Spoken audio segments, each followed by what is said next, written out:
Beatrice's Dream.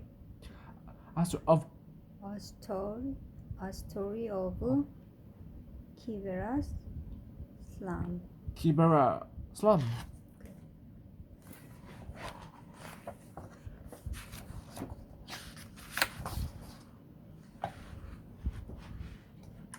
Jimbo, my Name is is Beatrice. I am 13 and the youngest in my family.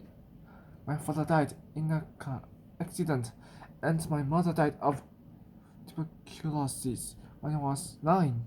Since then, I have always worried about being alone and wondered who would take care of me.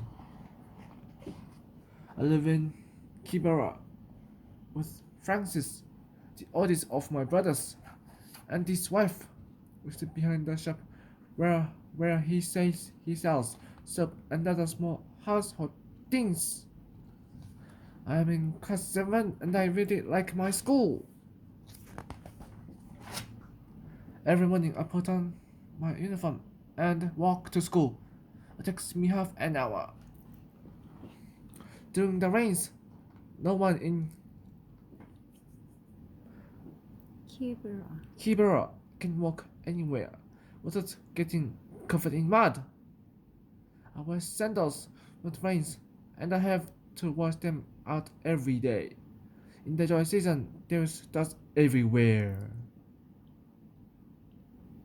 It burns in my eyes and between my teeth. Everyone,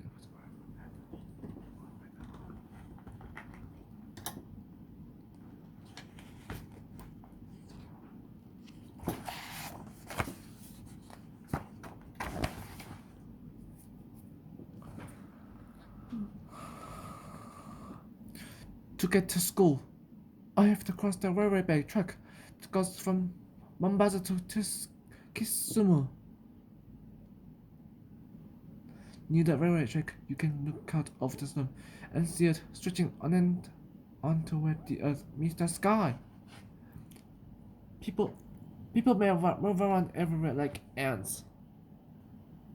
I see them in the market, in the shops, out playing, working and visiting their friends.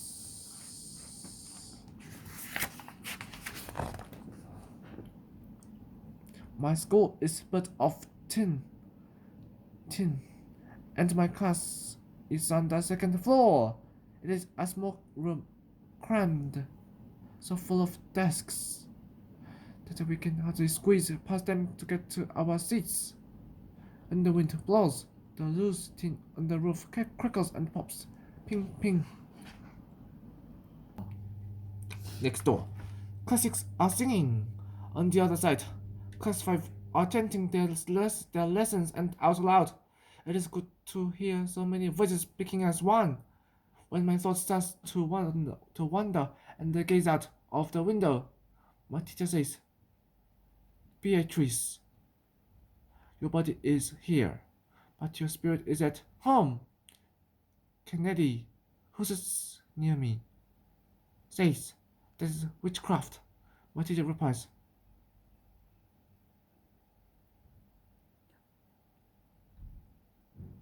no, that is daydreaming. Everybody laughs, and the teacher smiles at me. My favorite subjects are English and Kiswahili, the official language of Kenya. Today, I am studying geometric geometry, learning about triangles and parallel lines. Parallel lines do not meet, even if you follow them right up to heaven. Sometimes, when I try to guess the answer to a problem, my teacher says, "Stop beating around the bush." She also says, "If a shepherd has 100 sheep and one gets left behind, the sheep will be eaten by a hyena." So, Now I always put up my hand when I don't understand something. I don't want to be eaten by a hyena. Có. Time for lunch. Today I am the school timekeeper. I brought my friends watching to go outside to ring the bell ending lessons. Some of the girls play jump rope, skipping. I prefer football and hide and seek, but my favorite game of all is shooting baskets. Basketball. We all wash our hands. We all wash our hands.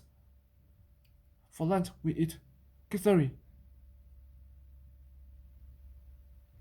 a special Kenyan dish made from beans and maize. After lunch, each class takes turns to wash the plates and serving buckets.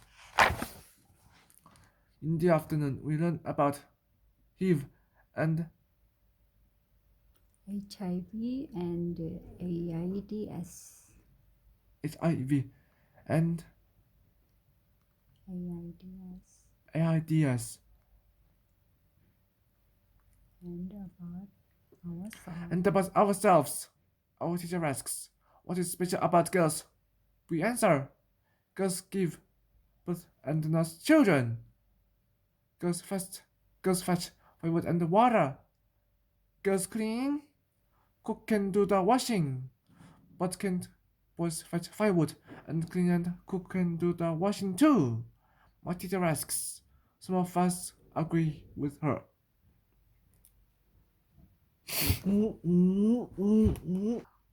Then she asks, what can boys do that is special?" We answer, they build and repair houses and provide for their families. But can't girls build houses too? Can they provide for their families too?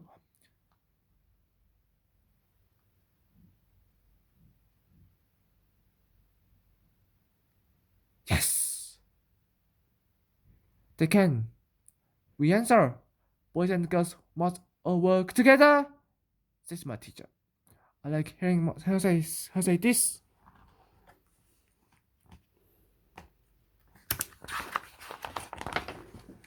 After school, we can stay on for extra lessons, but I have to be home by 6 o'clock before it gets dark. Sometimes my dog, Soldier, is waiting for me. At home, I have a wash and help prepare our meal. Then I iron my clothes. Later, if we have enough, paraffin is in a small lamp. I read. I enjoy reading science and social studies books most of all.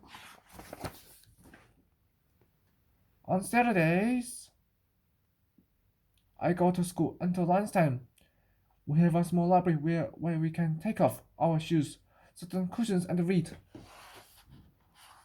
At our youth century, some children are putting together books about their families, helped by their grandmothers. I have no one to tell my family story, but the community volunteer says she will help me make a book. She says that the lots of people knew my mother, and they will help me remember everything.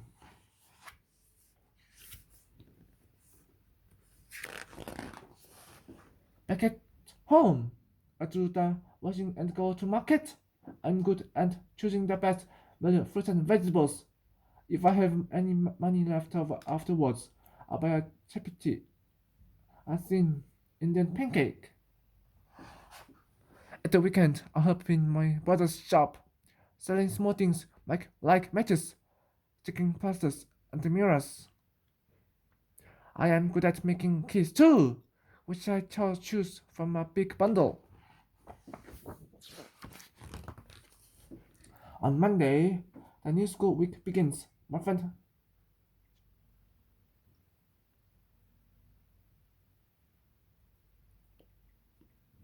Camila walks there with me. Today, my teacher asks the class, What do you want to be when you grow up? Some of the students say they want to be teachers or doctors. I, I put up my hand. I want to be a nurse. Our teacher says that not only boys, but girls too can be doctors, teachers, and nurses. My dream is to pass my exams, go on to secondary school and study nursing. Then I will help people who are sick or on their own. Like me. Here at school I am not alone, and I feel safe. My teacher asks, "Hey Barry, Jenny, Gani, how are you?" Beatrice, I smile and say, "I am fine."